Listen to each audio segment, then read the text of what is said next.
episode. Gas Network presents sports for the culture. I'm here with the family. Bryce, XXV, Double I, Rome, D-Melo, Gruff Lion, T-Boogie, man. to the greatest sports show on the planet, La Familia. Hope y'all ready for a ride. Can't wait to hear what you guys got to say.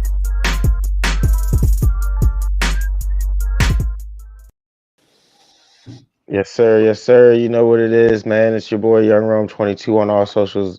As always, man, here representing gas sports for the culture. I got my guys with me today. You know, we in the dog days of summer. We got the NFL coming up, so we'll talk a little fantasy football for y'all tonight.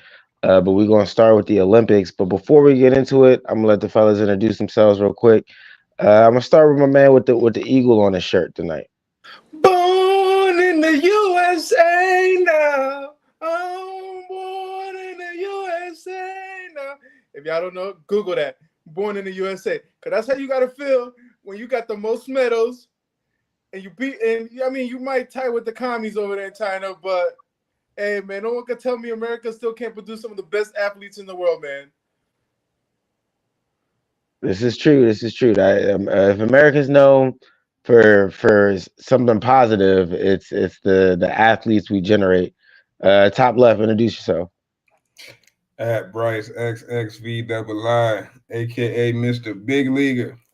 And yeah, man, Olympics was definitely a highlight of the summer so far, man. So shout out to those few weeks that kept us enthralled, man. I wish the Olympics was every year, bruh.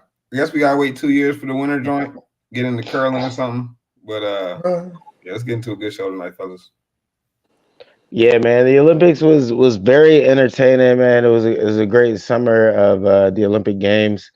You know, obviously we got a lot to get into. I want to touch on the basketball games, but before we get to that, though, there's a few other things in the Olympics I want to get y'all's thought on. Let's start with the breakdancing portion of it, man. I don't know if y'all got to catch any of that. Shout out to Ray Gunn from Australia, man. That really made the Olympics for me, man. That gave me the laugh I needed. I don't think they're going to be doing the breakdancing in the Olympics 2028, but let's start there, man. What's something off the wall that you wouldn't expect to be in the Olympics that you saw that you think they could add to replace the breakdancing that they're going to take out? G, I'll start with you. Well, I'm happy they put in flag football to replace it because, I mean, old girl gave me hopes. She had me thinking I could be an Olympian. If she did those moves to qualify, God knows what I could do. And I got 2 left feet. Yo, that was meme of the year so far. Meme of the year. Meme of the year. Shout out to her. Matter of fact, shout out to Australia for letting that walk into the stage. Oh man, yo, yeah, nah, the breakdancing was interesting, man. I was shocked to see that there. Like I had no clue. Uh, that shit was wild, man. Shout out to Shorty for showing up though, bruh. Like I was talking to my girl about this. It's like you can't be mad at the fact that like she qualified in her nation. It's not her fault that nobody in her nation breakdancing like that. She the only breakdancer out there. It was like 2 other people in the qualifier. They didn't have no moves, bro. She got them out the way, and then she got her shot at glory. Like people was mad at her and clowning her. I get that, but like, bruh, she qualified, dog. So shout out to her. I hate that they're getting rid of it, man. I feel like they was just getting started with something good there. But something that I feel like could replace it, man. That's tough. That's tough because I see the Olympics going towards more of like a commoner's place, right? Where like, what I'm saying, you're the common man, like breakdancing, like a commoner can pick up breakdancing. You know what I'm saying? Like, I don't know, bro, but I see it going to where a place where like we have video games or something in the Olympics, bro. Like I see that coming eventually, dog. Like I don't think That's interesting. at this point. Call of Duty in the Olympics. That's interesting. I That's mean, interesting. we almost in another 20 years, bro. With the way the generation, the youngest generation is going right now, it's going to be unavoidable because that's going to be the biggest like not. I guess we can't say sporting, but competitive event out there. You know what I'm saying? It's going to be the gaming. So I don't know. I want to say that I would not believe the words coming out your mouth, but after seeing the breakdancing in the Olympics this year, you might really be onto it, bro. That might be right on the nail. But yeah, let's keep it pushing though, because there's a lot to get into from the Olympics as well. The other thing I wanted to touch on was the Noah Lyles, man. So we all saw him winning the 100 meter, kind of got cooked in the 200 meter, and then there was a little bit of COVID, I believe. But then I also saw a video of my man dancing in the club the next night, man. So I wanted to get y'all's take on this Noah Lyles situation. Is he fair or foul? Do you really believe the COVID? Did he just say he had COVID after he lost to smooth it over? What's really going on here? Bryce, I'm gonna start with you on this one. Yeah, see, this was tough, man. Because you know how we've talked about in the past certain allegations that are just hard to put on somebody. You know what I'm saying? And I feel like in the world of sports, sore loser is one of those allegations. Like sore loser is a tough allegation for me. You know what I'm saying? I don't like to just throw around sore loser. You know what I'm saying? So like it's tough. Like, was it dramatic the way he was it seemingly dramatic based off how he's presented? Maybe a little bit, but this guy is proven to be somewhat dramatic to this point. So I'm not like we can't hold the dramatics against him. I feel like that's clearly who he is. And if he did have COVID, like I think we know enough about COVID at this point to know that like if your job is to run really, really fast, like COVID might not be hurting you to the point where you can't like stand or like turn up in the club, but it could hurt you to the point where like you're not breathing right while you're running your very fastest. You know what I'm saying? Like I could see that as a possibility. So I'm also not trying to be too hard on him for like going to turn up to celebrate his 100 win after losing the 200, bro, with COVID. You know what I'm saying? The timing was kind of funny. And I think his saving grace was the fact that the Olympic Committee came out and USA Track came out and confirmed his positive COVID test. Because without that, I think I probably would have I may have leaned on the side of sore loser. But because he had that positive COVID test, and I feel like to this point, like I know like for a fact, I think I said we probably all had at this point, right? But I had COVID one time. I know I was like a little short of breath. Now, bruh, was I hurting? Did I have a sore throat? Was I sick? I was nothing at all. It's just I felt like here and there, I felt like my shortness of breath, right? So if I was supposed to run my very fastest for 11 seconds or 19 seconds, like that would probably affect me. You know what I'm saying? So I'm gonna say that Noah Lyles, he gets a pass for me this time. So you can't breathe on the track, but the air in the club is just fine. It's a-okay. You know Uh, when that hookah that hookah smoke get into the air, man, it cures the lungs, my boy. Gee, man, I know you Captain America for gas over here. What did you think of your boy Noah Lyles, man, in this mockery with the COVID? Man, I'm just surprised the Olympics committee let him even race. What happened to COVID dance? Dr. Fauci, yo, you gotta get the vaccine. Now all that shit comes to light. Like you don't even need that shit. Right. All this extra bullshit, man. Listen, man. I'm just happy he won us. What was it? I thought he won silver, no, or was it bronze that he won? Bronze in the 200, gold in the 100. Okay. I mean, hey, man, he did what he had to do, and he won us a medal. As an American, I am proud of him for that. You know, it's like what one of my favorite wrestlers said: "You lie, you cheat, and you steal." He lied, he ain't cheat. He damn near almost stole something from somebody because he shouldn't have been racing. So, but overall, man, hey, man, we got another medal. I mean, I just need him to not fix his face when he talks about the NBA players calling themselves world champions, man. Because clearly none of these bum-ass countries could beat us. And you're never going to beat us because we have too many star powers. I mean, but overall, man, he did what he had to do, man. Get us some medals. So I ain't mad at him. Shit. Yeah, Anybody nah, want I some don't think blunt or some tobacco anybody smoke? could be real mad at him for celebrating. I mean, he won gold and won bronze in the 200. So of course you're going to celebrate. I think to G's point, it really just makes the whole COVID contagiousness thing look a little crazy. But maybe everyone's vaccinated now. That's another story. But let's keep it pushing. The other thing G already started touching on in the Olympics that we got to get into the basketball portion. Let's talk men's and women's here because both got a little dramatic towards the end. But let's start with the men. The Serbia game was an intense game, and that last one against France was an all timer. Um, Steph Curry was going crazy. They're calling LeBron Captain America. But I really want you fellas to touch on because we're big on the NBA here. We've talked a lot about how it's a new era in the NBA, and we're kind of moving on from the days of Steph, KD, and LeBron being dominant. So, how special was this to you guys to see those three get a gold medal together? Man, special, man. And you're right. We've talked about the ushering of a new era in the NBA. And I think that's one of the most special parts about that performance is I feel like that was Steph saying, like, yeah, these two guys, KD and Bron, they about to be on their way out, but I still got a little more life in me. Like that, Steph showed me something, bro. Like Steph showed me something to the point where I was like, damn, like Steph the best out of these three. Like, you know what I'm saying? It's kind of what I left thinking. Somehow LeBron got the MVP. I was like, this is crazy. I feel like that was like a legacy award or some shit. That was like a lifetime achievement award or some shit because how the hell he got that over Steph Curry? They wasn't watching the same game as me. But Triple double, my brother. right.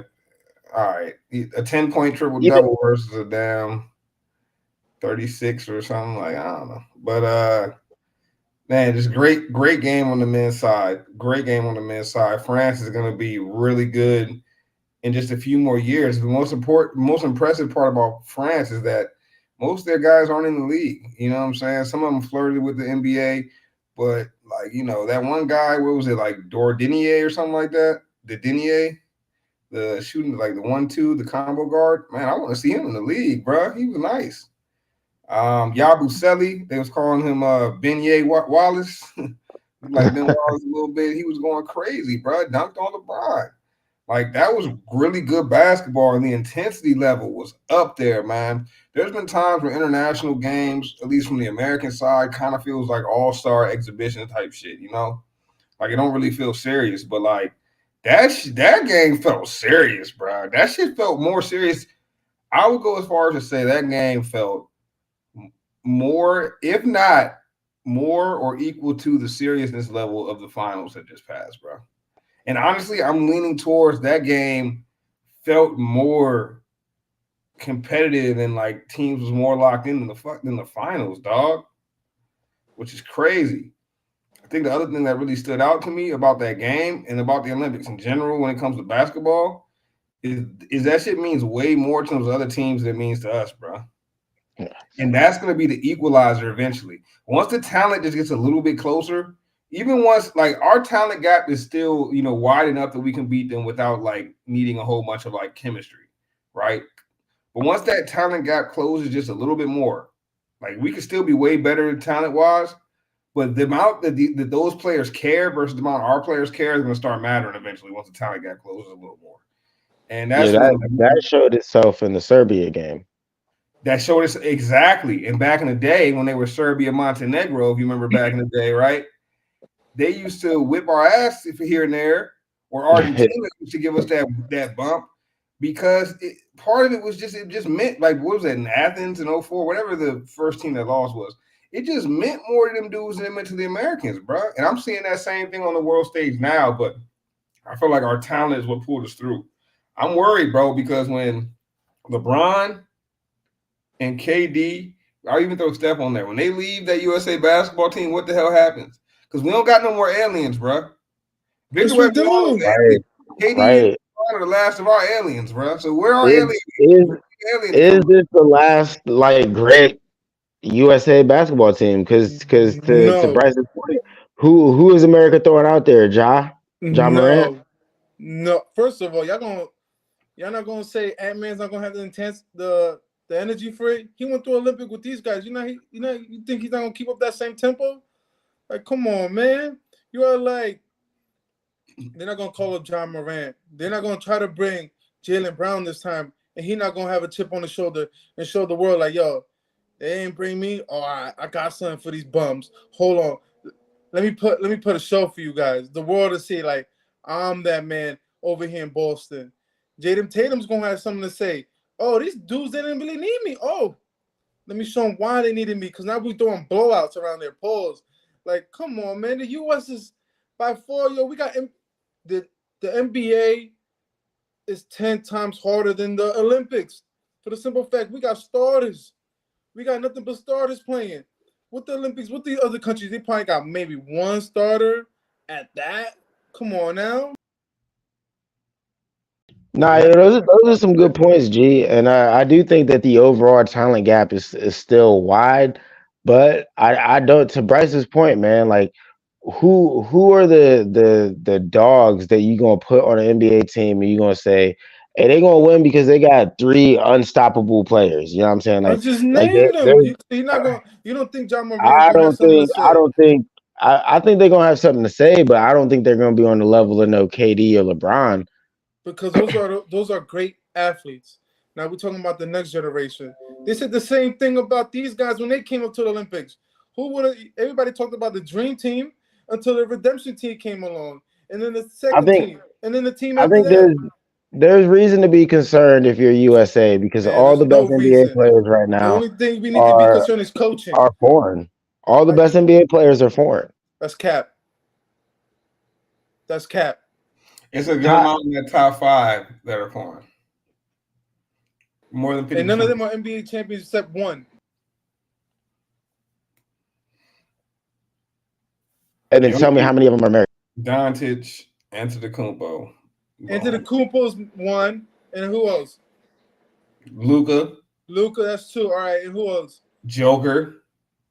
No, Luca's not a champion. Joker and and Giannis only two champions. Who else? Oh, I thought. Okay, my bad. My bad.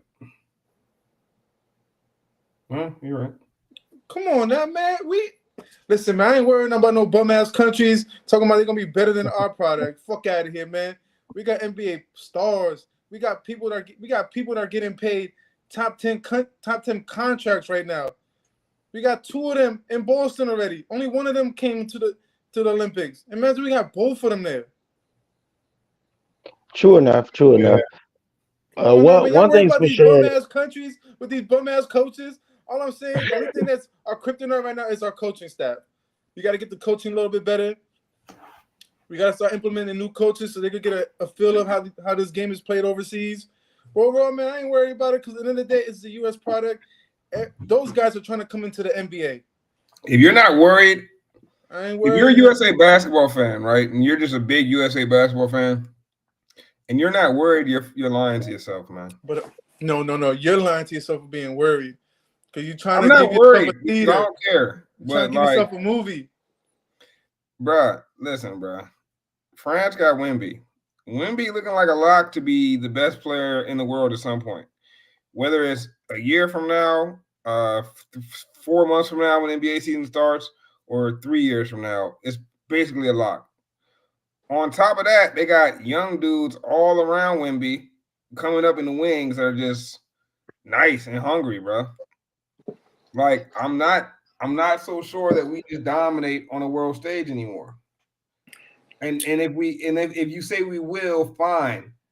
Maybe in 4 years we win again, but who leads that team? Is LeBron retired? Is KD still Yes. there? Right. No. Like that's when I start to worry a little bit, man. Man, if you got a player like Ant with that kind of engine where like that kind of swagger where he's like he ain't trying to take no losses, no short, I'm not worried, man.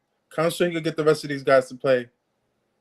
One thing is for sure though, like because we've already touched on it, the NBA is going through a transition of superstars. So in 4 years, the USA basketball team, I believe, is going to look a lot different.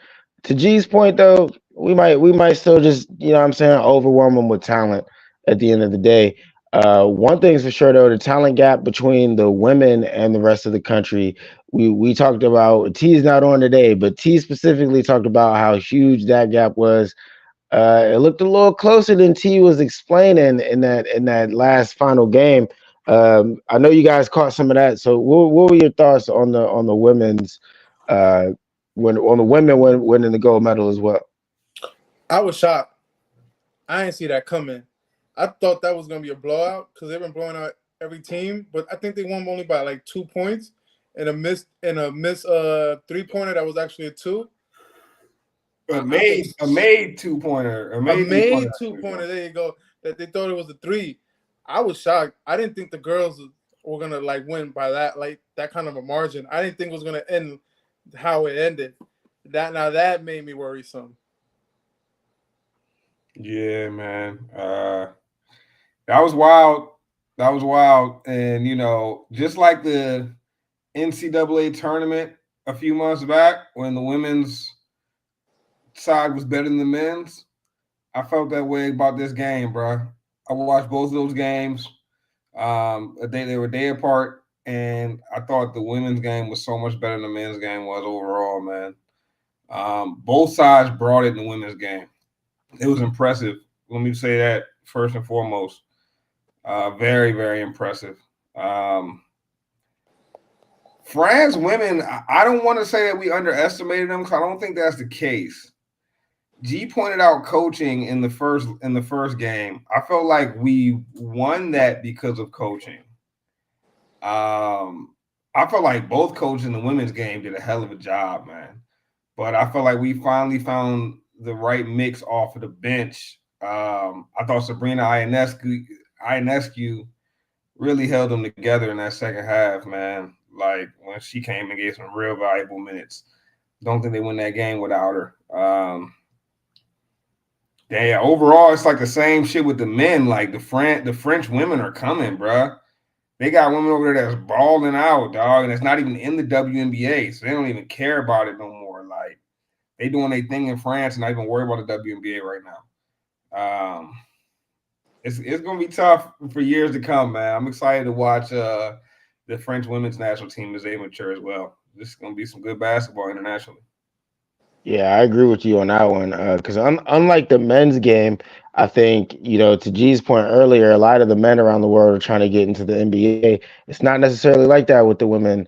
They can stay in their country and develop and become the best basketball player in the world in their home country. They don't necessarily have to try to join the WNBA. So the elephant in the room, fellas. Obviously, we got to talk about her. Caitlin Clark, man. We know. I'm sure she'll be on the squad in 4 years. But do you think she would have made a huge difference or impact had she been on the squad this year? For me, it would have been Angel Reese because you didn't need Diana Taurasi to play. I don't because she didn't score a point. I mean, I get it. The women still won, but for me, is Angel Reese because her rebound ability, her defense. I think that she Angel Reese would have made a bigger difference than Caitlin Clark, even though her Caitlin Clark ability of shooting is a lot better and her assists. But I believe just in the women's sports, is height matters a lot more than it does in the men. For that reason, why I don't think Caitlin Clark would have mattered these Olympics as much as Angel Reese's would have mattered. No, that's an excellent point, G. That's an excellent point. Yeah, that is a really good point, man. And I remember back, when we first started having this conversation, when people were mad at Caitlin Clark not being in the Olympics. Everybody was trying to tell me the women's team is so good that it doesn't matter who they put on there, they're going to blow everyone out. Clearly, that wasn't the case. It was the case for the first couple games. Yeah, not the last few. Yeah. That's how the Olympics goes. When you got to play like a random ass country that just got a basketball 20 years ago, yeah, you're gonna be the dog. But we got our first court. You happy you beat them. You celebrate They you was beat playing them. half court. Yeah, They got one basket. Right, you over there hype you beat them. They got their first court donated in 2012. You know what I'm saying? Like you get no kudos for that if you're American. What was that one country the men played? And I forgot the country, but they don't even have an indoor arena.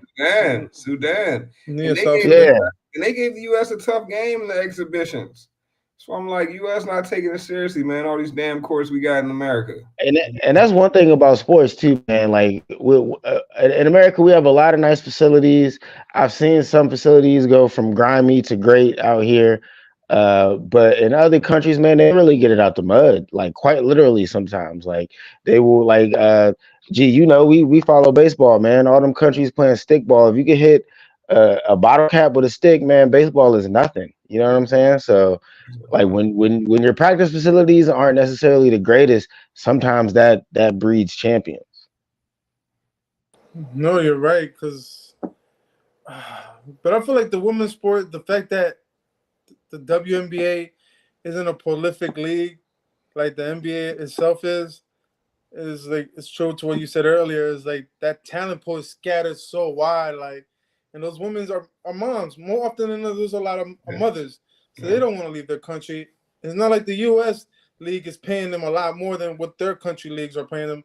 Let alone what was it, Russia and China, one of the top paying leagues compared to. So that's why I believe the women's is a lot closer to men in that point. But it's just like, damn. I mean, I'm scared for the women more than I'm with the men. Mm. Yeah, yeah. Well, we'll see how it plays out in 4 years. I think the WNBA is getting more popular here in America. I think the women's game is going to get stronger here. So I think we'll still be able to compete on the world stage, but time will tell because to y'all's point, they're staying in their country and playing in their league, so they might have a couple Caitlin Clarks. You know what I mean? And we might not be as hip to it. Uh, let's keep it pushing, man. Let's talk a little fantasy football real quick, man. We know some fantasy leagues are about to get started here. It's mid August, getting into late August. So here, Gas. We gotta get you right. We always do every year. Um, let's talk about the wide receiver position specifically tonight, fellas, and what y'all think about fantasy drafts for that. There's a lot of good receivers, a lot of rookie receivers coming in. A lot of the top guys got contract issues, trade battles going on. Uh, so who's really the best receiver to take, and especially when you're talking fantasy wise? G, I'll start with you for this. If you have like a top three pick, I gotta say Tyreek Hill, man. I'm sure he's still out there trying to get the 2,000 yards. He was close last year. I think he was like what, like almost 200 yards away. Yeah. If he didn't get hurt, he would have hit that mark. I believe he's one of those kind of guys that you just gotta pick if you got a top three pick. The one I'll stay away will be CeeDee Lambs. He hasn't practiced all season, and people tend to forget players that don't participate in off season practice tend to be a lot rusty, let alone have that game time. And we seen it with Jonathan Taylor last year. Look how long for him to get his legs underneath him. Yeah. So it's just like, for me, my top receiver right now it's Tyreek Hill, man, and just because he has Waddle with him on the other side. So Yeah. and he has Odell Beckham. Whether Odell Beckham is the same Odell Beckham, but he's somebody on the slot. You make a good point for Tyreek being the number one receiver overall in fantasy this year. I think the only reservation I have with that is like Reek 30 years old, right? Eventually that fall off season might come. If he's like, is Tyreek Hill on Jerry Rice's level? If he is, that fall off season not going to come for like 7 more years. Is Tyreek Hill on Larry Fitzgerald's level? Because if he is, that fall off season not going to come for like 4 more years. You know what I'm saying? Most probable, Tyreek Hill is probably somewhere below that level of longevity, where he probably has like, I'd say 2 more years of this elite type of football, maybe 32, 33. We see a little bit of a fall off, you would assume. But I could see someone getting a little nervous in drafting him 1-1, uh, considering the age. It would make me, I could see it. I could see it. If I had to pick the top receiver this year, I would. It's hard to go Justin, right? It's hard to go Justin Jefferson, although I think he's got the potential with that quarterback situation. Um,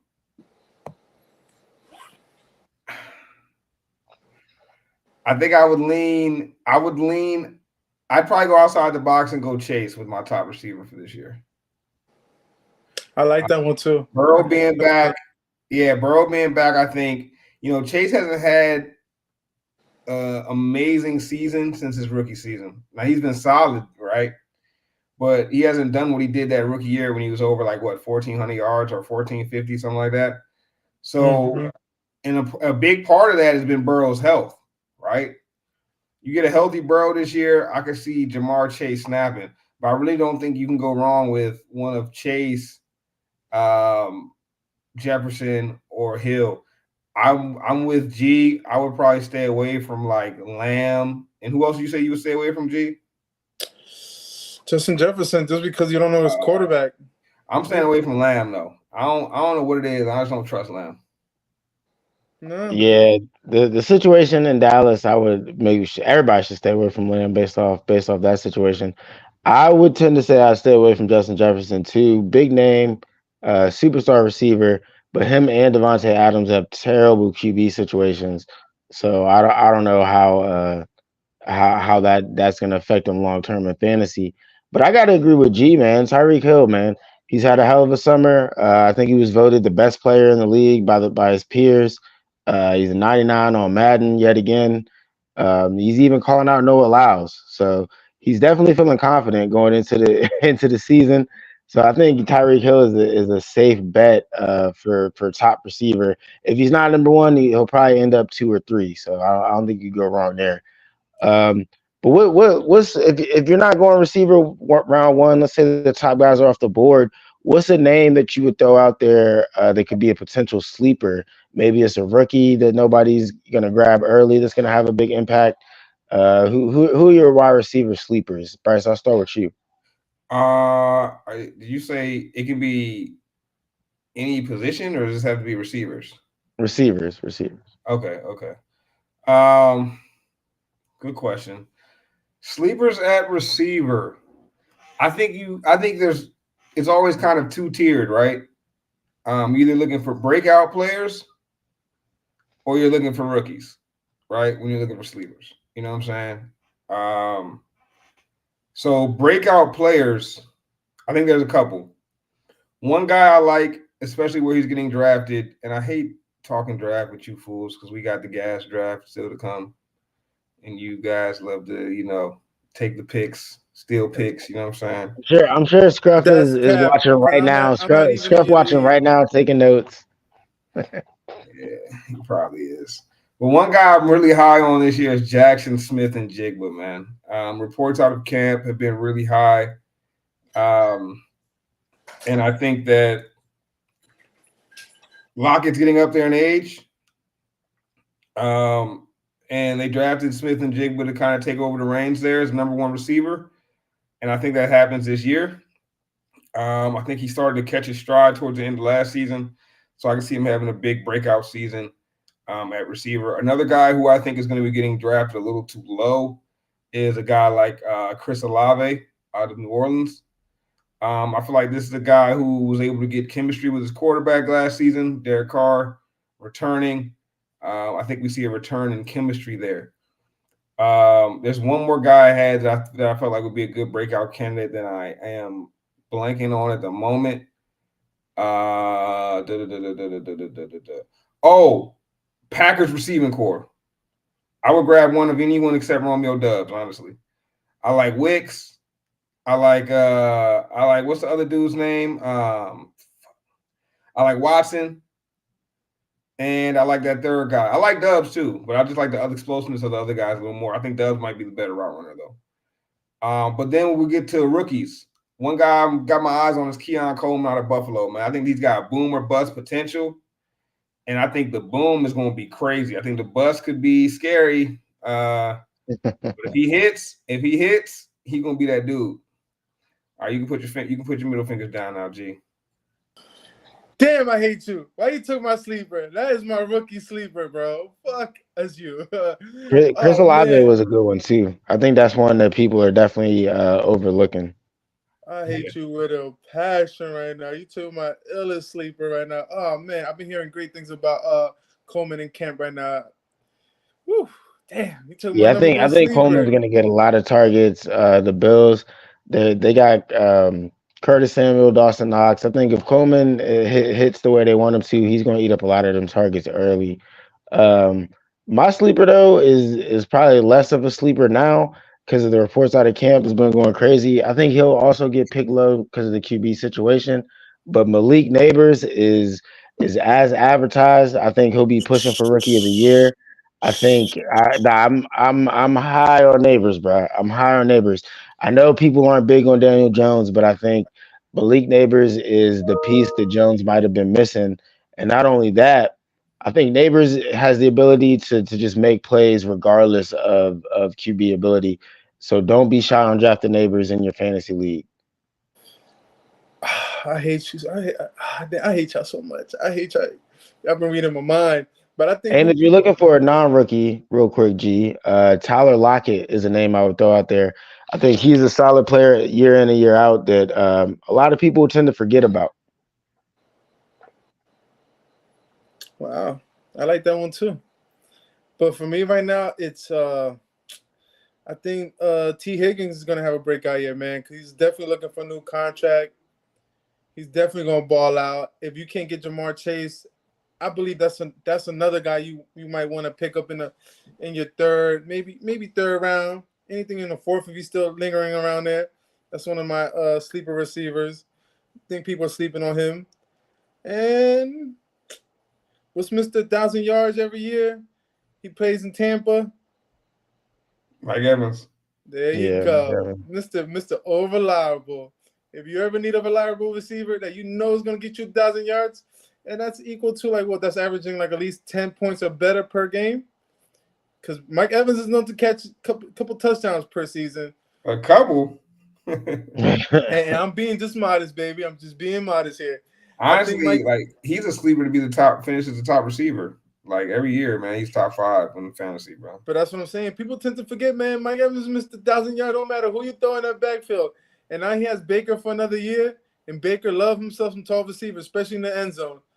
So I think people need to get themselves a little bit of Mike Evans loves out there, man. You got to show Mike Evans some love. And my other sleeper, man, I want to say Brandon Cook, man. I think the fact that he's been getting a lot of single reps, and like we said it earlier, CeeDee Lamb hasn't been playing right now. So I think Brandon Cook is one of those guys, man. People tend to sleep on too, man. Brandon Cook is one of those players that, it's just when you need an reliable and there's a bye week coming around, you just have to plug in Brandon Cook. Unless he's like your second or third receiver already in your lineup, I think people need to stop sleeping on Brandon Cook. And I know this is black. I don't want to turn this to Redskin radio right now. I mean, Commanders radio. But so far, the rookie, man, he kind of surprised me, man. So look at one of those receivers over there on the other side. He might steal a lot of red zone touchdowns, but overall, man, one of those receivers over there in Washington, man, and the commies over there, they might look good around in the later draft picks, man. I like me some Commanders, man. Some Commanders receivers, man. You might want to pick up on one of those. I mean, these two bozos down here could tell you guys about the receiving core down there and who's been looking I'm like a about to clip stud. up. I'm about to clip up the soundbite of you just saying, "I like me some Commanders." I'm gonna clip that up. Man, clip And it, tag it, because I'm not gonna lie, man. I could be a hater, but I like to give the audience some good pro tips, man. I'm not greedy with the love. I pause. I'm not greedy. I'm not greedy with some info, but there's any some old good reliable receivers. You always got to draft yourself a commander. For some stupid odd reason, those fuckers love to play in the later of the season. For some dumb odd reason, I don't know why, but somewhere around there in DC, someone says, "Yo, we got to pick up, man." Someone's over there trying to make some parlays out there. I'm just saying, draft yourself a commander receiver, man. Hey, those were some solid points though, G. To the Higgins and to the Cooks point, both those guys are getting a lot of reps as the number one receiver right now, building that chemistry with their QB. So those would be some really good picks. And Jaden Daniels has looked good in camp. So a Commanders wide receiver you probably won't go wrong. Terry McLaurin will probably be there in the later rounds too as well, because he like Tyler Lockett is one that tends to get forgotten about in the early rounds, but puts in a solid year but puts in a solid season year in and year out. Um, any other wide receiver fantasy tips I want to throw out there before we get out of here? Uh, don't be scared to draft a little sleeper, man, because Puka Nakua, that's last year's everybody biggest sleeper. So, ladies and gentlemen, look at the depth chart. Whoever's between second and fourth tend to move up throughout the season. It might be a prime target because you just never know who gets hurt. Puka Nakua is a perfect example with Cooper Kupp getting hurt. He elevated from the bottom to number one of the top receivers. Even Tank Bell. Like these guys, you just gotta look. You just gotta look. Look at a couple of rookies. It's like that's what I'm saying. Commanders right now because they finally have a QB that can sling the pause, that can sling it down, and isn't afraid to throw a deep pass. So look out for these kind of receivers, and don't go too often with the obvious pick. I'll say stay away from the Bears receiving core because you just don't know who's gonna be that number one guy. There's too many alphas over there right now with Keenan Allen. What's my boy that came from the Panthers? Damn, I can't remember his name. DJ Moore. DJ DJ Moore. Moore, and then you got this rookie that's coming in. So I'll stay away from that court until like the later rounds. Unless you're desperate and you pick 4 running backs in your first 4 picks on some like, hey, you're trying to take care of the running back board. But just look at certain receiver cores where there's just too many options because it doesn't always pan out that one of those guys is going to be a top option. Yeah, I think the key to remember when drafting receivers is not to reach, right? So a lot of people will jump for those flashy names, the Devontae Adams of the world, the Justin Jeffersons, because those are the best receivers in the league. Make no mistake about it. But when you're drafting your fantasy team, you got to keep in mind that you don't want to reach for a big production from one player that you could probably get out of 2 to 3 receivers because receivers run pretty deep in the league nowadays. You know what I mean? You can find a number 2, number 3 receiver. You can find a couple of them to build your roster and supplement points. So you don't necessarily need to reach for a top guy and then end up drafting a bunch of bums in the late rounds. So that's my little nugget of information when drafting this year. That's a great point, bro. And I really like the point about having 2 or 3 receivers being able to make up for the production of one if you do it right. You know what I'm saying? You don't need the guy to get you 25 every single game. If you get tied to that, you start getting desperate eventually. I'm with you there.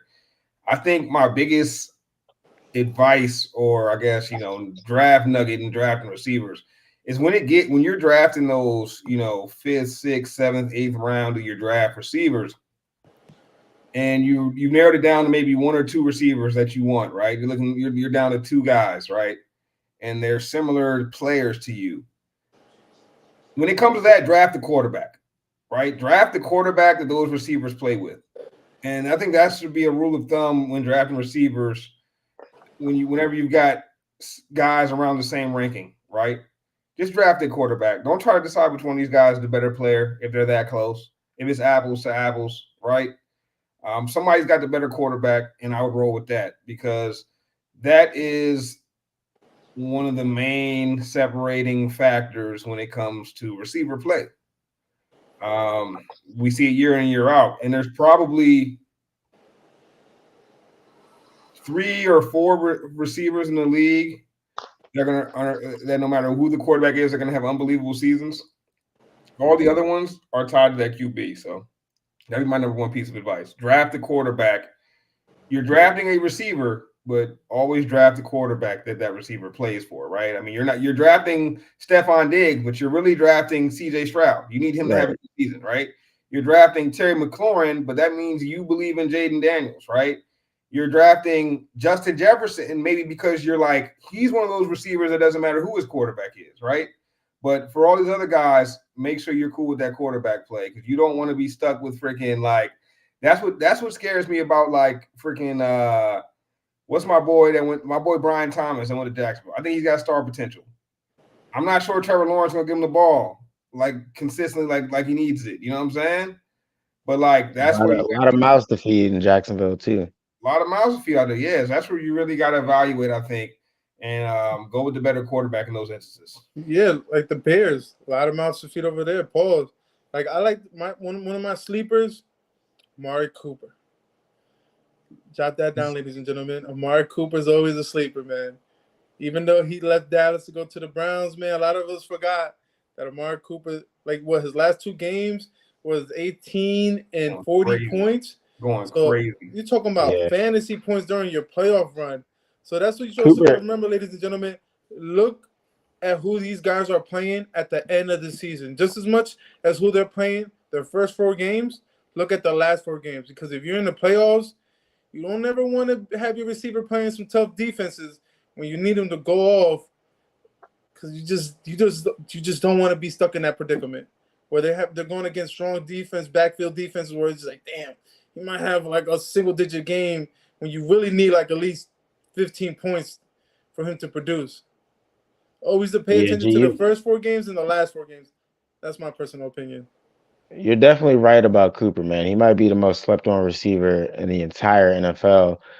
Dude is probably top 10, top five, but somehow always gets left out of the conversation. We'll save the underrated Amari Cooper talk for another show.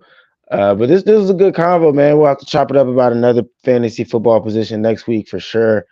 This is a good solid show, fellas. Y'all got anything y'all want to get off your chest before we get out of here? Any final takes? I could say the Yankees, but I'm sure the public is pretty upset, pretty over me with the Yankees. But Actually, shout out, G, I'd like to hear from you after y'all got beat down by the sorry ass White Sox. hey, White hey, Sox hey. are on a historically bad run. I'm But pretty we sure they weren't the first lost team to like lose to 20 those some fucking bums. in a row, We like weren't the something first team. crazy. We were not the first team to lose to them. And then my boy Juan Soto came back tonight with a 3 home run game for the first time in his career. He ain't do it with the Nationals. He ain't Oh do it with the God. Padres. He did it with the motherfucking Yankees. Remember that. They My wrong. man wants to play in the Bronx. They wrong. Remember Yeah, that. Hey, how do we end each and every show, bro?